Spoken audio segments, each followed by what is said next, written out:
We're talking about the Graham Norton Show. I don't know if you saw it this week. Actors Denzel Washington, Redmayne and Paul Mescal were talking about learning self-defence when they're filming. And their fellow guest, actress Saoirse Ronan, silenced them with just 10 words. Some of the techniques, though, that you learn, like some of the things Paul taught us, is how you can use your phone if someone's attacking you, the butt of your phone to go over the neck. Who's actually going to think about that, though? If someone attacks me, I'm not going to go phone. I agree. 1 second. 1 second. That's a very good point. Yeah, but I like the That's what girls have to think about all the time. Yeah. Am I right, ladies? Yeah. Big round of applause for Saoirse there. Big round of applause from our audience. Interesting, actually, wasn't it, Kay? That really nice guys, you know, and they were just all chatting about, oh, yeah, when we're doing self-defence, and who knew you could use the phone? Yeah. But those few words, just 10 words, it silenced them, the audience. You got a massive round of applause, particularly, obviously, from the women in the audience.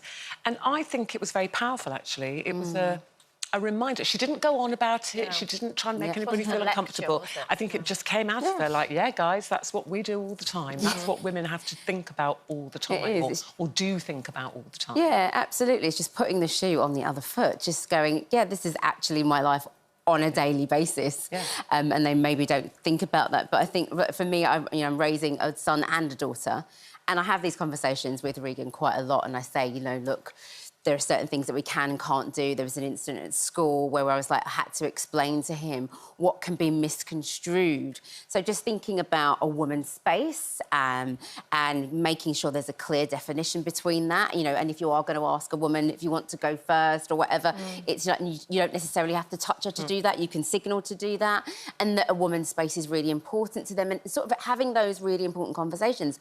But on the flip side of it, he's a boy and he still doesn't want to go out on his own.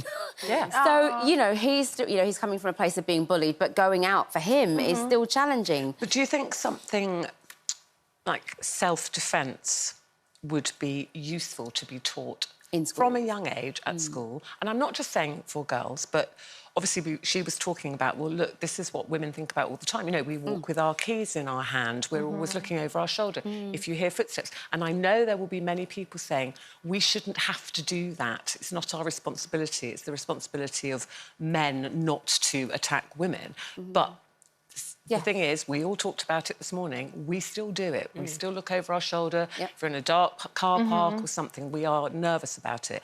Do you think, Kelly, if we had some form of self-defence lessons, just something to give us confidence that if something happened, we could defend ourselves and get out of a situation? Well, I just think that self-defence should be taught in schools. I think it's something that my husband and I both studied martial arts, and it's something... He's a professional, he's a judo fighter, and he learnt the 7 principles of judo, and they can be applied in all walks of life. They can be... most of the time, it's about removing yourself from situations. It's not about attacking someone else or defending someone else. It's about actually not even getting into that situation, just being aware of your surroundings and just dealing with, in the workplace, if you've got bullying or all these different things that we kind of experience in adult life as well. You know, I'd look at him sometimes and I'm just amazed at how, you know, so physically capable he is, but also just how calm he is. And I think that's what, you know, you kind of... You always think that people that do martial arts, they must always just want to be fighting everyone. It's the complete opposite. It's an absolute discipline that is taught from a really early age. But you know that if something was to happen and you couldn't get out of that situation, you do have the physical capability of maybe getting yourself out of that situation. And it's not about violence, Colleen, is it? It's not about how to, oh, I could punch somebody, I could do this. It's just about defending yourself and removing yourself from a possibly dangerous situation. Yeah, and feeling confident that if it came to that situation where they were grabbing you or whatever, you'd know all those, you know, you'd have all those tools to know how to get out of that situation, which I think is really important. But I think young people are more aware. My daughter's definitely aware of it. Me and her were walking to the car the other day. It was quite dark, and it was on a main road, but, you know, it was dark, and we're walking to the car, and typical me, chatting away. No. Yeah. And all of a sudden, she was kind of in front of me, and then she came up next to me, behind me, linked me, and then kind of guided me into this shop doorway. And I was like, what are you doing? And she said that I didn't like the guy that just crossed the road and came up behind you. And I hadn't even noticed. I didn't even know who she was talking about till I turned round and he was there. And when he saw her come up, he crossed across the road. And he could have just been, he was going to grab my bag or something. But I thought, wow, she's so aware of it. And I was away with the fairies. Well, I think we are now as women, aren't we? Kelly, We you are. said you're raising a boy, I raised a boy, because it's not just about girls and women. No. You know, I would worry about Jack if he was on a night out and used to say to him, you know, don't walk around with your phone out and be careful. But I also talked to him about, you know, if you are walking behind a woman or a girl, don't walk up very close behind them. Maybe even move to the one side so they can see you. It's just showing that really men upset to think. Jake one time. He was out walking and he came home and he said to me, I was really upset then. I said, why? And he said, because he was walking behind a woman and he said, and I knew she went a bit tense, so he crossed the road to let her know.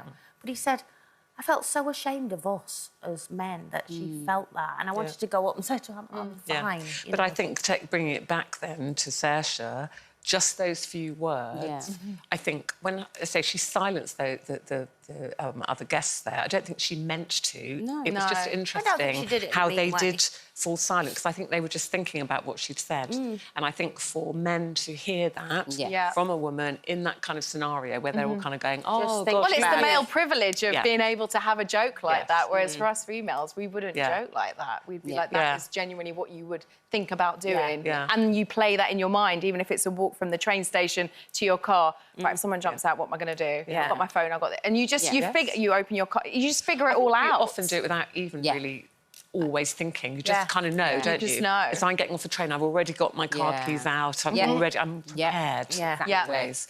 But obviously there will be people that say we shouldn't have to do that. And I know we shouldn't have to, but a lot of us still do. Let us know what you think about that, because we love to have your opinions, and it's a very big topic. But we say well done to Saoirse Ronan, actually. We love that.